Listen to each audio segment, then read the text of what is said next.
Hello, everyone, and welcome to the Humane Hangouts podcast. So today I'm delighted to be saying that I'm joined by Dr. Melanie Joy. Dr. Joy is a Harvard-educated psychologist, a relationship coach, and a communications specialist. She's also a world's leading expert on the psychology of eating animals and the psychology of veganism. She's the award-winning author of 6 books, including Why We Love Dogs, Eat Pigs, and Wear Cows. Her work has been featured in media outlets around the world, including the New York Times and the BBC. She's also the founding president of the charitable organisation Beyond Carnism. I really enjoyed talking to Dr. Melanie Joy. We covered the psychology of eating meat, and we talked about effective communication and relationships. I hope you enjoy the conversation. So carnism is the invisible belief system or ideology that conditions us to eat certain animals. We tend to assume that only vegans or vegetarians follow a belief system, but the only reason that we learn to eat pigs but not dogs, for example, is because we do follow a belief system when it comes to eating animals. When eating animals is not a necessity, which is true for many people in the world today, then it's a choice. And choices always stem from beliefs. But we don't recognize that when we're eating animals, we're actually making a choice because the system, carnism, that conditions us to eat animals is invisible. And let me tell you just a little bit about how this system is structured. So carnism is a violent, or you could say an oppressive system, right? Animal agriculture is literally organized around violence. Meat cannot be procured without killing. And of course, egg and dairy production cause extensive harm to animals. And carnism is also what's called a dominant system. That means that it's invisible. It's so widespread that it's invisible. It's like woven through the very structure of society to shape norms and laws, beliefs, behaviors, etc. So it's institutionalized. It's embraced and maintained by all the major social institutions. So when somebody studies nutrition, for example, they're actually studying carnistic nutrition. But because carnism is invisible, so widespread and invisible, we don't recognize carnistic bias. So these are 2 elements of carnism that are really important to be aware of: the fact that it's dominant and the fact that it's violent.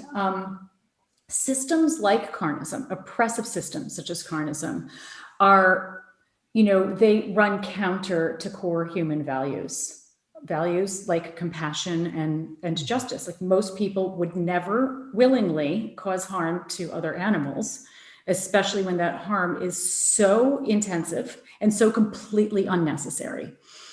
And yet most people support animal agriculture, directly enable this industry, right? So carnism uses a set of psychological defense mechanisms. These are mechanisms that distort our perceptions of meat, eggs, dairy, and the animals we eat, and beyond, which I'll explain later, so that people can feel comfortable enough to consume animals.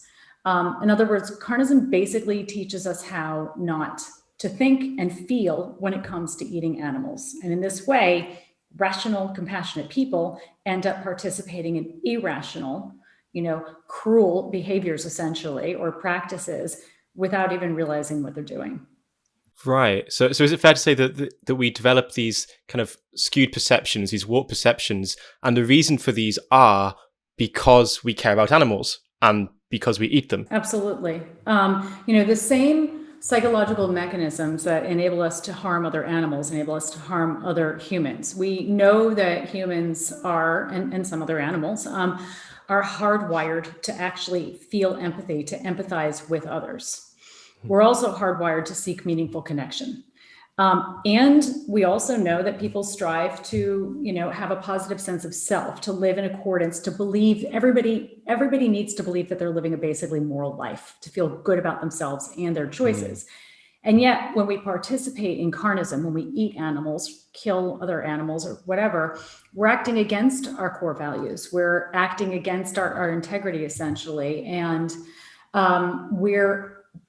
we have to disconnect from our empathy in order to do so. So that's what these psychological defense mechanisms do. They distort our perceptions so that we disconnect from our natural empathy, in this case for farmed animals, and therefore we could feel comfortable enough to consume them. Right. And I think this will probably really resonate with a lot of vegans, because I think when we first go vegan and you're so enthusiastic to tell everyone about this, and you're met with defensiveness. This is anecdotal, but it seems like the mere presence of a vegan can make people defensive and can create some tension. And it's also this paradoxical phenomenon you hear where people say that, well, basically everyone says that they only buy humane meat, right? Where we know that over 95% is coming from factory farms. Like I said, this is kind of anecdotal. So I'm wondering if there's any experimental research confirming that eating animals and loving animals creates this cognitive dissonance. Yeah, I mean, there has been, fortunately, more and more research is now being done. Probably the best known study was a study that looked at how they had two groups of people, and one group of people was given some carnistic product. I think it was beef jerky, and another group of people was given beans to eat. You might have heard of this study before. And then they tested the participants in the study, and after eating animals, people felt more justified in eating animals and were less likely to identify other animals as sentient and intelligent, right? So yes, absolutely. There people do feel the reason that carnistic defenses exist in the first place is because carnism runs counter to our values. It runs counter to what we're comfortable engaging in. And this is really important to understand, especially for not just for non-vegans, right? Because when you're a non-vegan, it's important to recognize carnistic defenses and to understand carnism, because in this way you can get outside of the carnistic box, and think more authentically, think more freely.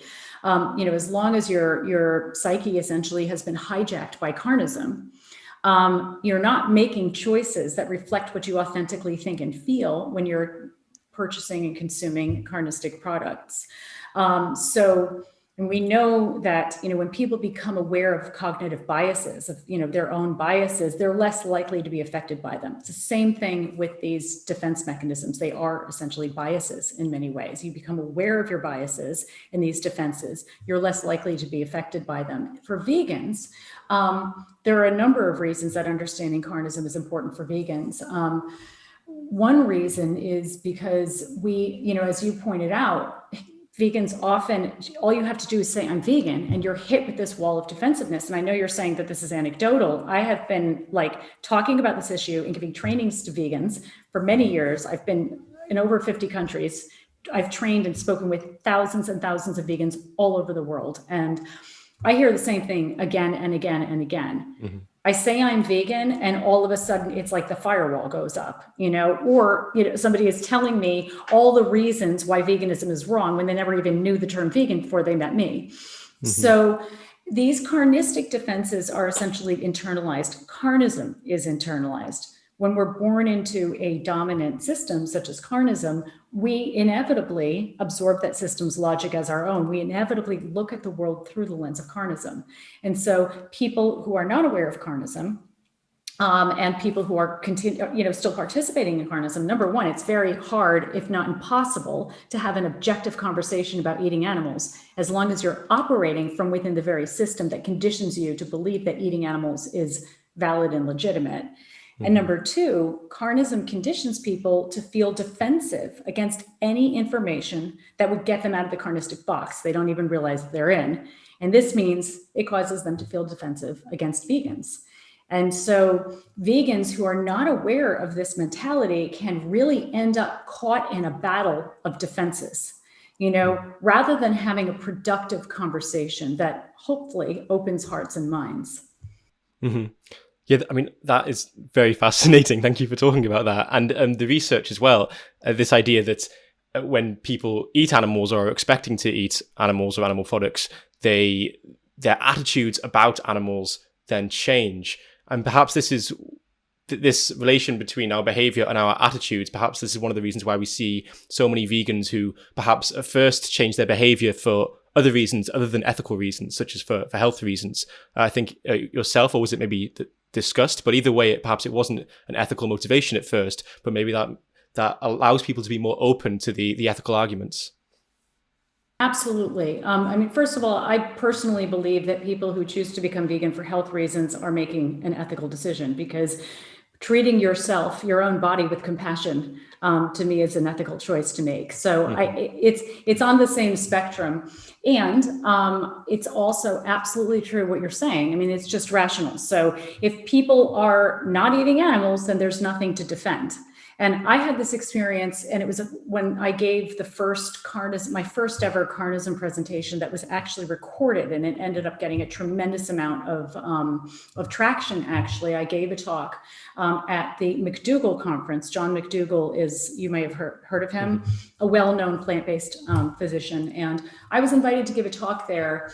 And I spent a couple of days at the conference getting a sense of the audience, and I don't know if I met one person who identified as a quote unquote ethical vegan. I mean, these were hardcore plant-based people. In fact, many people didn't even like the term vegan because they did not want it to be associated with ideology, including the plant-based speakers. And when I gave my talk on carnism, which has a strong animal rights focus, I got a standing ovation, and I had people lining up for longer than I'd had in any talk I gave, asking how they could help the cause.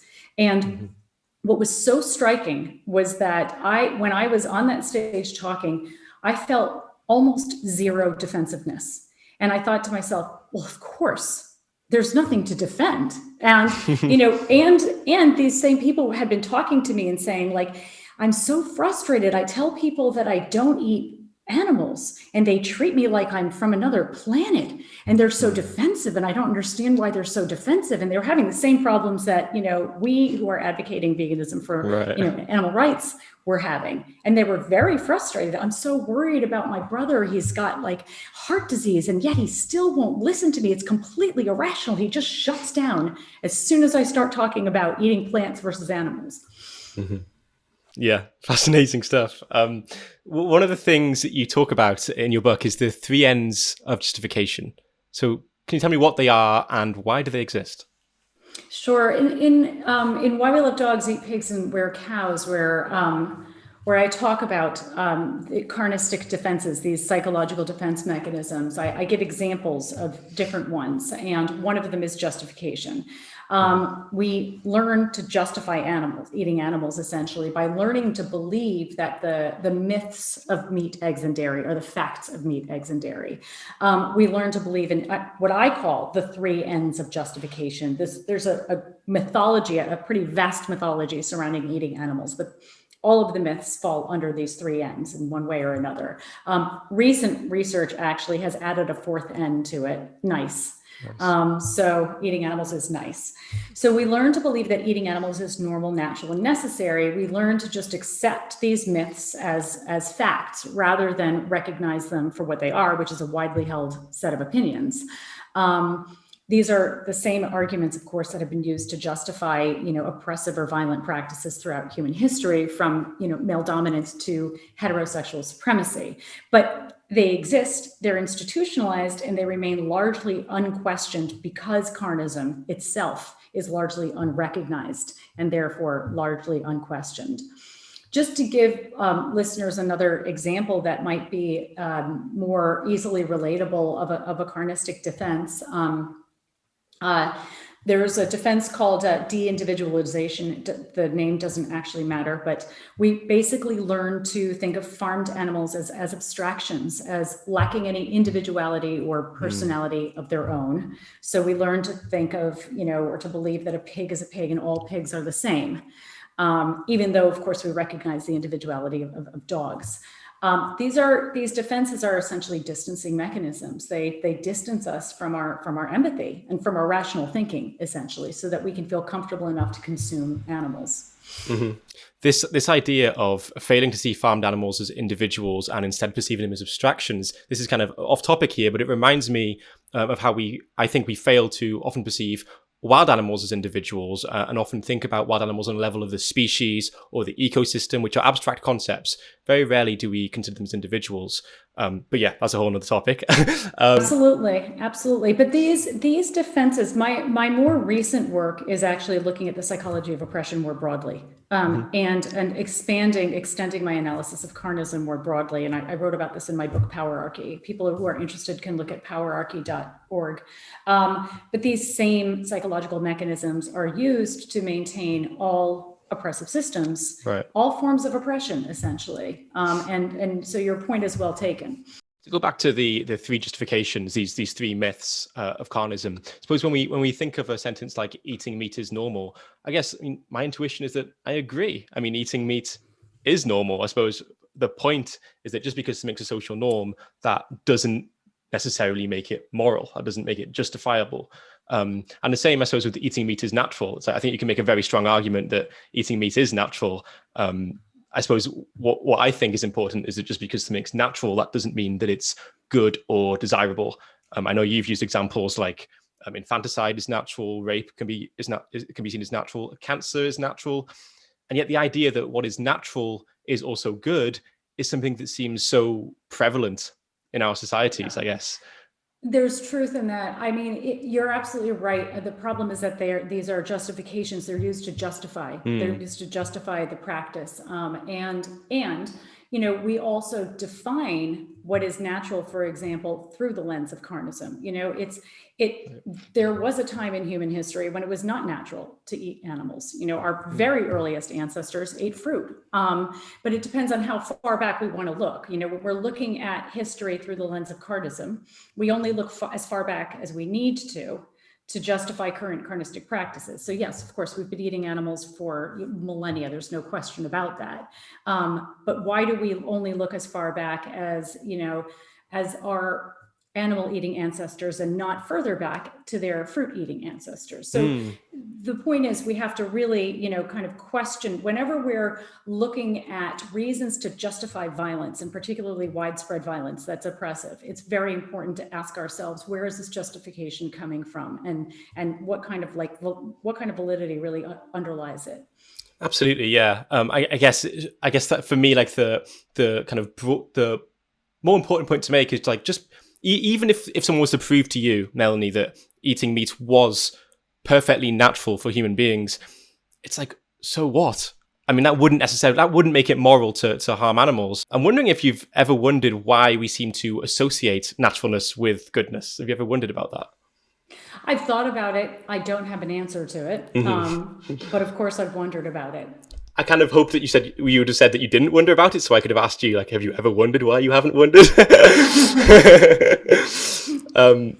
Okay, so since carnism is so incredibly dominant across societies, and since we've spent large proportions of our lives developing this invisible belief system, I suppose it seems plausible to suggest that even if we make the connection and we go vegan, maybe it's possible that we're still a bit brainwashed by carnism.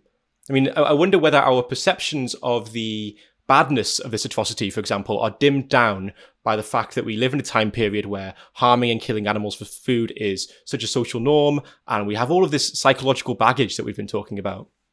Yeah, no doubt. I mean, of course, there's no way you can escape it. I mean, if you're born into any ism, you've internalized that ism. You've been deeply conditioned throughout your entire life, and you can do your very best. And I think we all, have a responsibility to do our very best to be as examined as possible when it comes to the various oppressive isms that we are all a part of, inevitably, carnism being one of many isms. And also to recognize that, we're probably never going to be fully free of it. And a perfect example is, many vegans will go out and buy, vegan hamburgers and, vegan chicken wings, but they probably wouldn't buy a vegan version of a golden retriever. They probably wouldn't buy, it's a vegan golden retriever burger, or it's a vegan human infant burger, simply because we're more disgusted at the idea of eating those animals that we haven't been socialized for many, many years to think of as edible.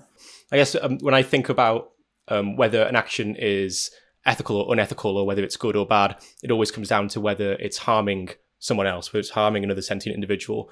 And since like the burgers that sort of are like mock beef, mock cows, or mock chicken burgers, they're not harming these animals, and I don't see an issue with it. And I guess I'd bite the bullet on that and say that if someone made like a mock human infant burger, if I was under the belief that it wasn't harming anyone to buy it, then I guess I wouldn't see an issue with it. But yeah, it's interesting to think.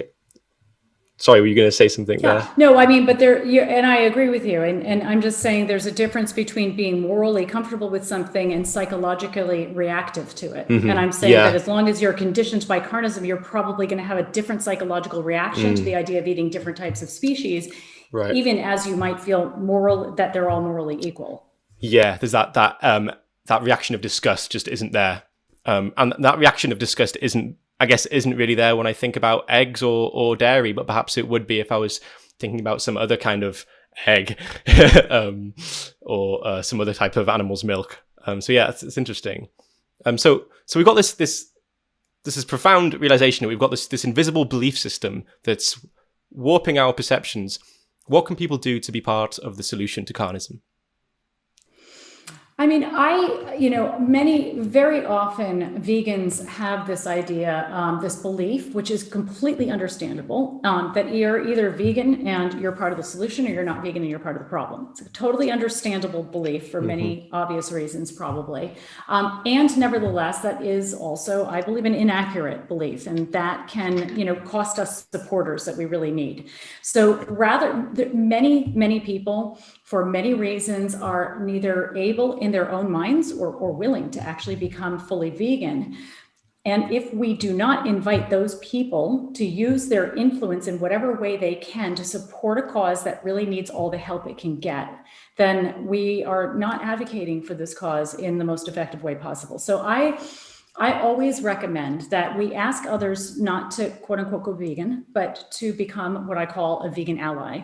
A vegan ally is a supporter of veganism, even though they're not yet fully vegan themselves. And so in my own experience, having been in this movement for, I think, 3 decades now, I'm dating myself, but I have seen over and over again that some of the people who actually do the most good in terms of number of animals spared, for example, or impact they have, they're not vegan and they're not even vegetarian. They're, for example, journalists, who reach out to me and other people. They'll do like articles on carnism that reach millions sometimes, hundreds of thousands of people. Some of the people who donate to my organization, Beyond Carnism, which is 100% dependent on donations, are not vegan, but they really believe in the cause and they want to help us create a more vegan world. People are, most people find animal agriculture offensive once they really make the question. If we give them the opportunity to participate in the transformation, then we invite people in to use their influence in a whole variety of ways. And I think this is really important. And a part of being a vegan ally is to really be as vegan as possible. And so I also encourage people to really think of carnism and veganism on a spectrum. And where you're at on this spectrum is in some ways less important, than where you're heading. And to really encourage people to be as vegan as possible. First of all, this is the only rational ask, because nobody can be more vegan than what's possible for them.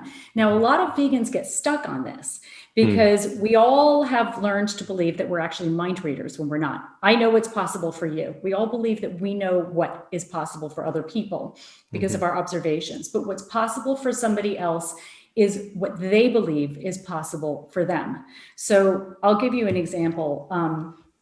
I had somebody once say to me, Melanie, you should be a fruitarian. And they made a pretty strong case for why I should be fruitarian. And I was like, well, what about the winter? I was living in Boston at the time. It's cold in the winter. Like, oh, no, don't worry. Like, you're fine. You can eat this, and this. You can warm your food up. Just don't cook it. It was these fruits I was talking about. Well, I travel a lot. Oh, if you plan in advance, you can be fine to travel. Well, I like going out to dinner. Oh, there are plenty of places are accommodating. I totally sounded like a non-vegan, right? And I'm all defensive. I'm all like coming up with, and then I just said, I just can't do it. It's not possible. They said, Melanie, it is possible. You live across the street from Whole Foods. It's possible. And that was really interesting for me, because this is exactly the way that we approach non-vegans. It's not possible for somebody if it feels like it's not sustainable for them. And so when we ask people to be as vegan as possible, we're letting them be experts on their own experience. We're reducing defensiveness. So what are people going to say? No, I'm not going to be as vegan as possible. Like, well, then you're already being as vegan as possible. And frankly, if everyone in the world were as vegan as possible, the world would become vegan fairly quickly. Absolutely, yeah. I guess when I first became vegan and a vegan activist, I think I was one of these people who were very stuck up on this idea of turning everyone vegan, and I need to turn this person vegan or I failed. This is like the ultimate goal.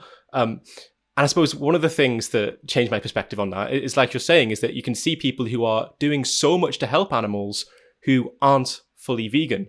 If we think about someone who's donating significant amounts of money to an effective animal charity, but who sometimes eats animal products, and then you compare them with someone else who is completely vegan, but isn't donating any money, it seems plausible that the person who's donating the money but still occasionally eats animal products is helping animals more effectively. And this reminds me of a poll by the Sentience Institute, where they looked at US adults and found that around 49% of the US public supported a ban on factory farming, and 47% supported a ban on slaughterhouses. You would never imagine that there was this much support for institutional change simply by looking at the number of vegans in the US. But there is. And I guess to kind of emphasize what you're saying, it seems like a terrible missed opportunity to try and not to take advantage of that public support for animal rights because these people aren't vegan. And that's very, very well put. Very well put. And it's true. And I think it's also important just to acknowledge that vegans who believe this, that, if you're not vegan, you're part of the problem. It makes rational sense that they would believe that. We are living in the midst of a global atrocity. Carnism is a global atrocity. And, when you're awake to this reality, many people who, have open eyes and are like moving through this world aware of the tremendous suffering that's happening every moment of every day, you cannot not be affected by that. Nobody gets through this unscathed in some ways. And many people feel, vegans feel this very strong conviction and moral outrage. And I want to end this atrocity as quickly as possible, and are also developing trauma, post-traumatic responses to that. And when you're traumatized, as many vegans are, completely understandably, because an atrocity is, by definition, it's a mass traumatic event. And when you are a part of this, by being awake to it and aware of it, it really affects your psyche. It really affects the way that you view the world. You start to view the world through what I call a trauma narrative. In this, you start to see people as either victim, perpetrator, or hero, and you really lose your capacity for nuance. We start to put everyone, including ourselves, into one of these three categories. We hold ourselves and others to impossible standards. So it becomes increasingly difficult to recognize that somebody can be a perpetrator, AKA eating animals, and a hero, AKA part of the solution, at the same time. And we have this kind of very fundamentalist, all or nothing thinking. I would call it traumatic thinking. This is really entrenched in the movement right now. So it makes a lot of sense why people believe you have to be vegan to be a part of the solution. And it's very important that we have conversations like this one so that we, hopefully start healing some of this rigid thinking for vegans themselves, and so that vegans can advocate more effectively. So to give an example of the black and white framing we see, some grassroots animal rights organizations encourage activists who are outreaching the public to say things like, you're either vegan or you're an animal abuser. So I'm wondering what your thoughts are, specifically on this kind of messaging during outreach conversations. Well, there's this therapist, psychotherapist Terrence Real, who writes relationship books, and he says, you have a choice. He's talking about working with married couples. He says to the married couples, you have a choice. You can be married or you can be right. You decide what you want to be. And I would say this to vegans, you can be accurate in the language that you use. And in this case, even abuse is not accurate, right? You could say it is, but by definition under the law, or you can be effective. We want to use words like mortar and corpse when we're talking about eating animals. We want to use like all sorts of terminology. Many vegans feel like they have to be, exposing carnism and not colluding with the system by not using euphemisms, for example.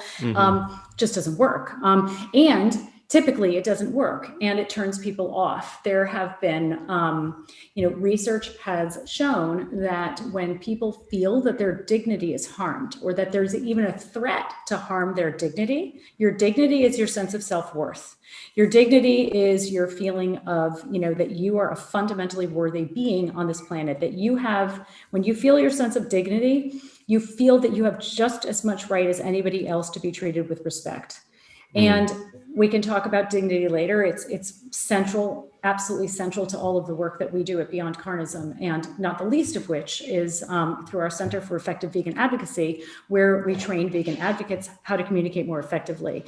When you communicate in a way that harms somebody's dignity, when you communicate in a way that shames them, that basically communicates that they are somehow less worthy of being treated with respect, you increase the chances that they are going to have a defensive reaction meaning that they will go into a state of hyperarousal. It could be minor, it could be major. This is a state of, fight or flight, basically.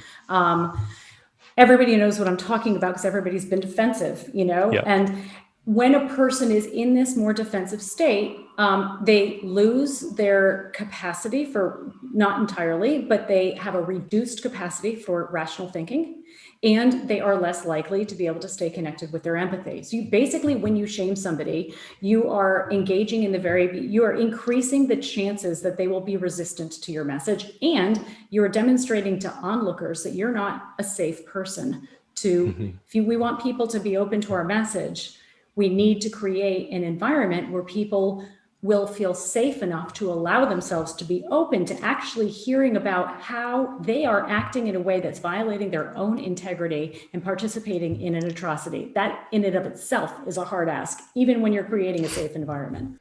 Absolutely, yeah. It kind of reminds me, I got this personal story, I guess, where I was at an animal rights march, and I had this bag on me, and I think the brand, I didn't know this at the time, also paid some money towards hunting or something, or it was somehow involved in trophy hunting.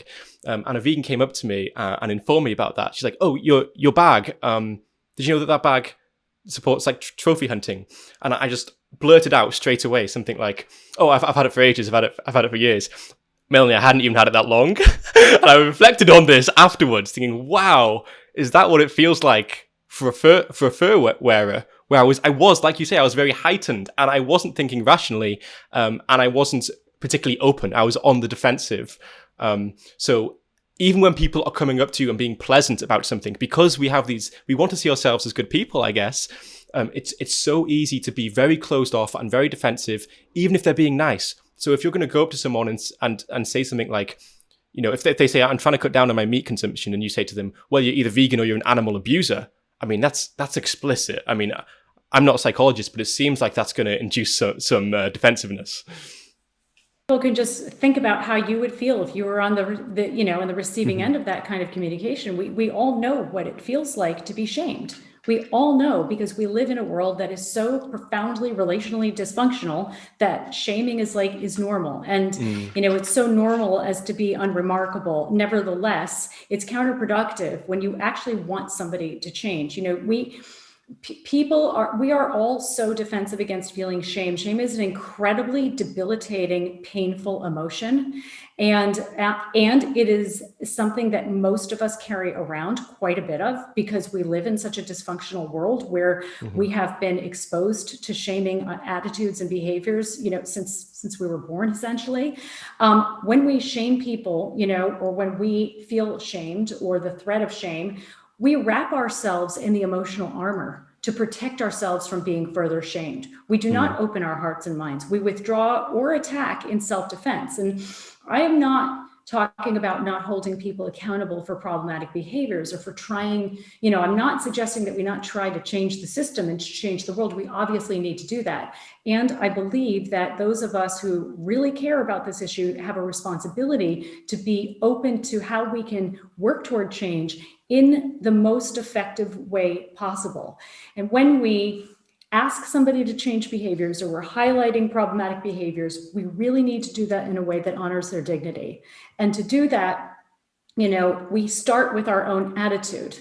So if you, notice for many vegans, and again, this is understandable and it's problematic and inaccurate. When I'm giving my talk to vegans and I'm talking about shaming and not shaming people, I will encourage vegans to, start with your attitude. Try to not put yourself in a position of moral superiority, because when you believe that you are morally superior, you will perceive others as morally inferior. And that is the attitude that's shaming. So many vegans find that they struggle with this. I would suggest, number one, we need to differentiate healthy and unhealthy anger, right? Anger is it's an important emotion. Anger is the legitimate, healthy emotional response to injustice. Anger becomes problematic when either we don't recognize it for what it is. We don't see it as simply an emotion, a data point that's alerting us that something feels unjust to us. It may or may not be unjust, but something seems unjust to us.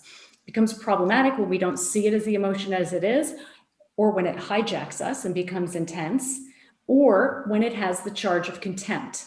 And this is one of the most important things I think that vegans, everybody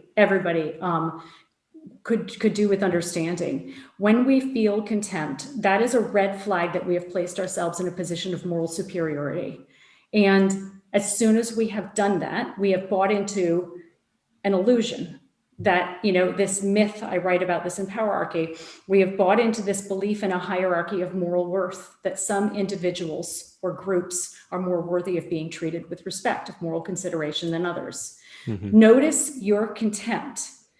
That's a red flag. And if you're feeling contempt, probably you're communicating to somebody in a way that is shaming. So if we can, as vegans, if we can recognize when we feel contempt and recognize that as an illusion that we have bought into, this will help us step down from that place and be less likely to shame. And frankly, the antidote to contempt and shame is the same. It's empathy.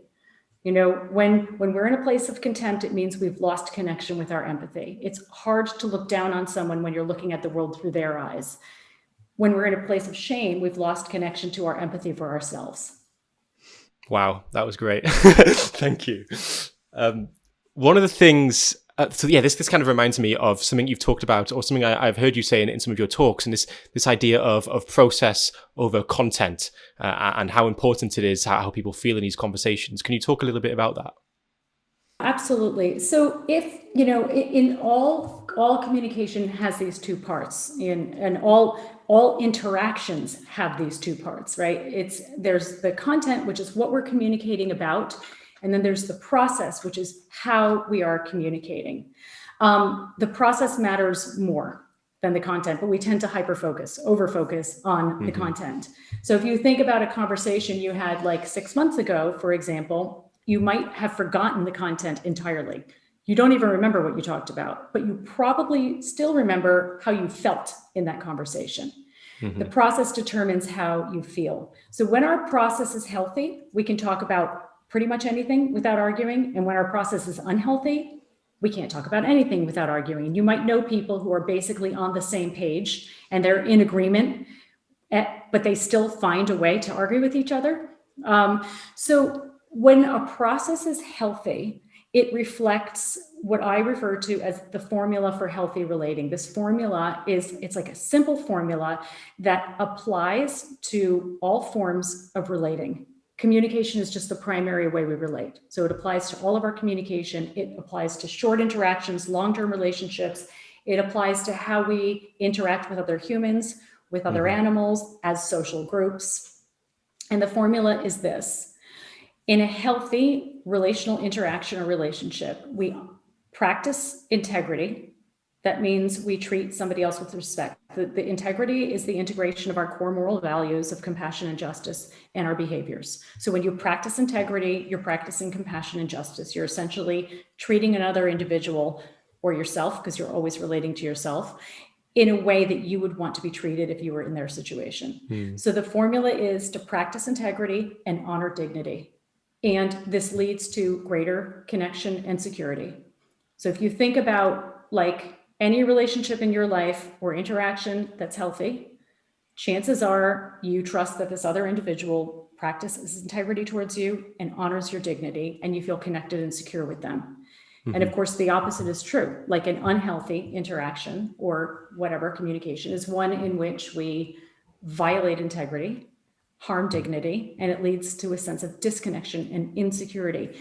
So this formula, it's really important to try to apply and to recognize that it's on a spectrum. It's not that like your communication is healthy or unhealthy, but it can be more or less so. So when you're communicating about veganism, just to make this more concrete, when you're communicating about veganism, you're trying to raise awareness.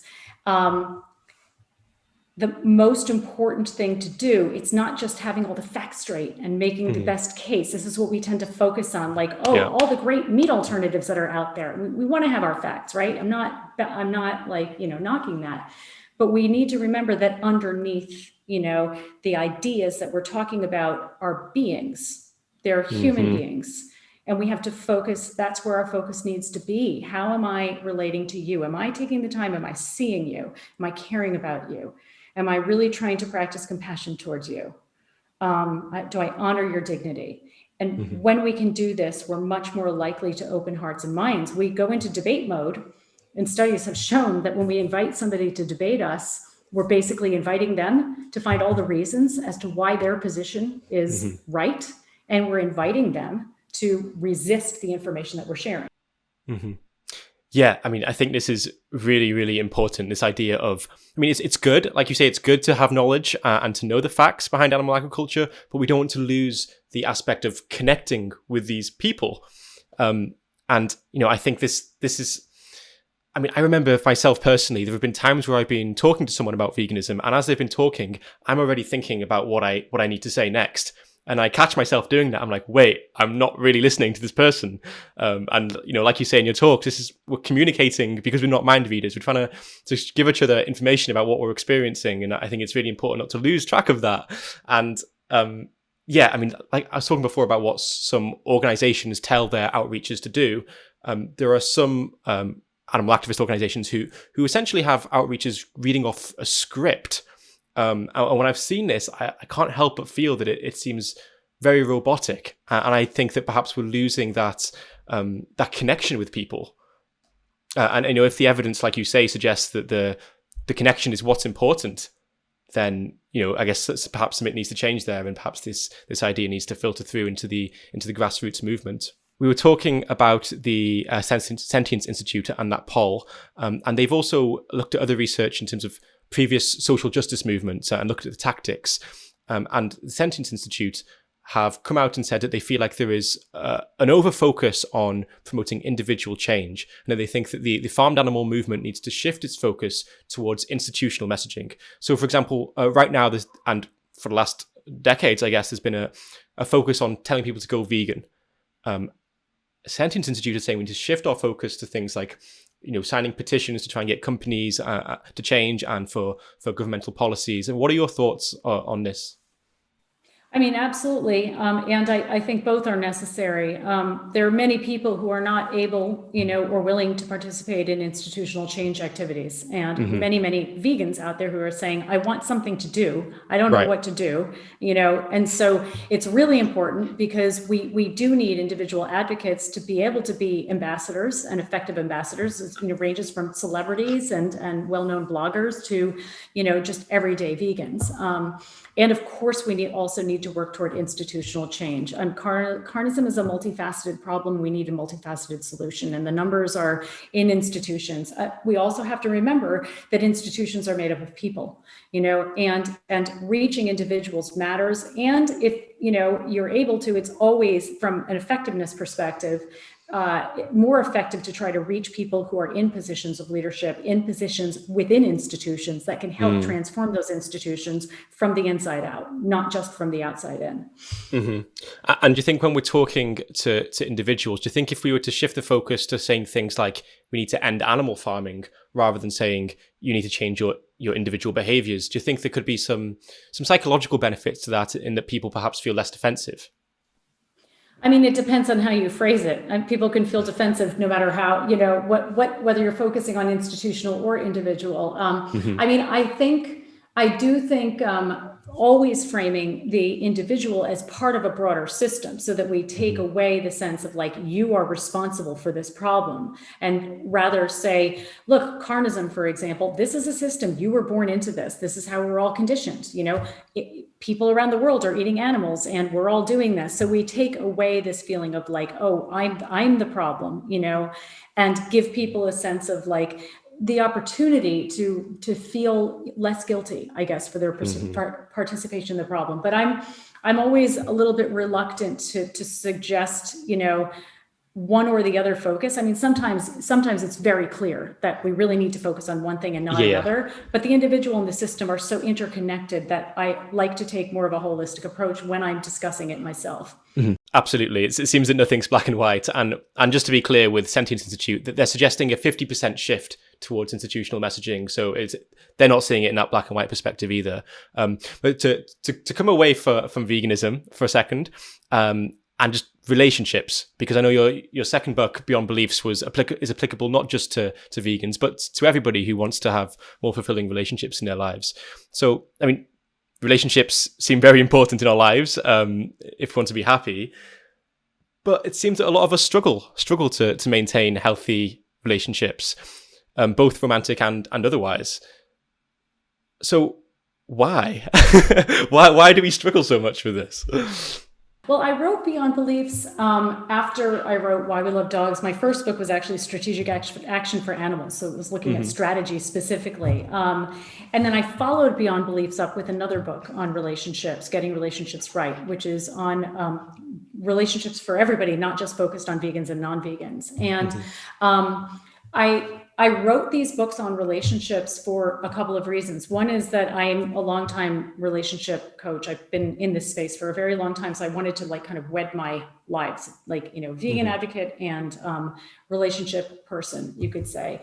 And I really believe that, if you think about some of the most pressing problems in our personal lives, of course, but also in the world, like, war, poverty, climate change, animal agriculture, so on and so forth, racism, sexism, carnism, they share a common denominator. And this common denominator is relational dysfunction. It's dysfunctional ways of relating, between individuals, between humans and non-humans, to the environment, and even to ourselves.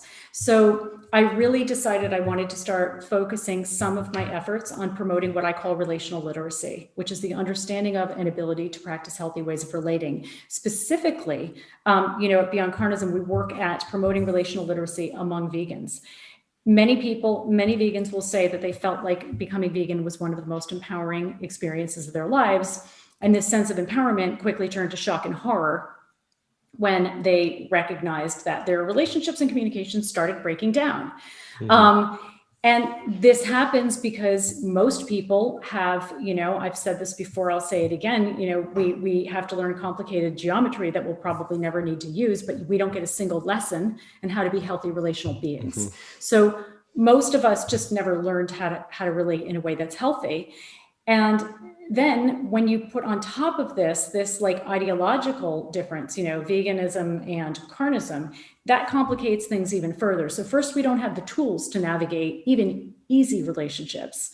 And then we have, carnism, which distorts people's perceptions and makes them defensive against vegans. And then vegans who have become traumatized by living in carnism. And it's like a recipe for a very difficult interaction.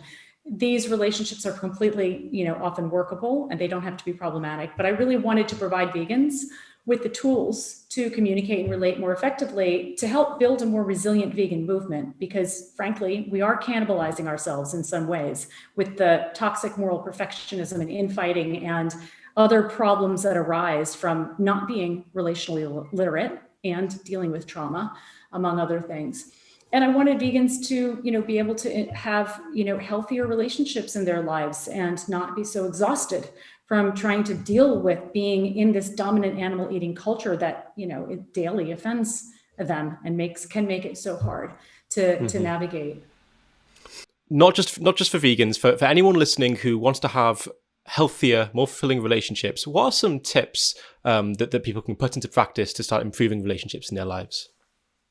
Yeah, I mean, so what I was saying earlier, I think is one of the most important tips. I mean, recognize this, that relational literacy is based on principles and tools that anybody can learn who's really committed to and wants to.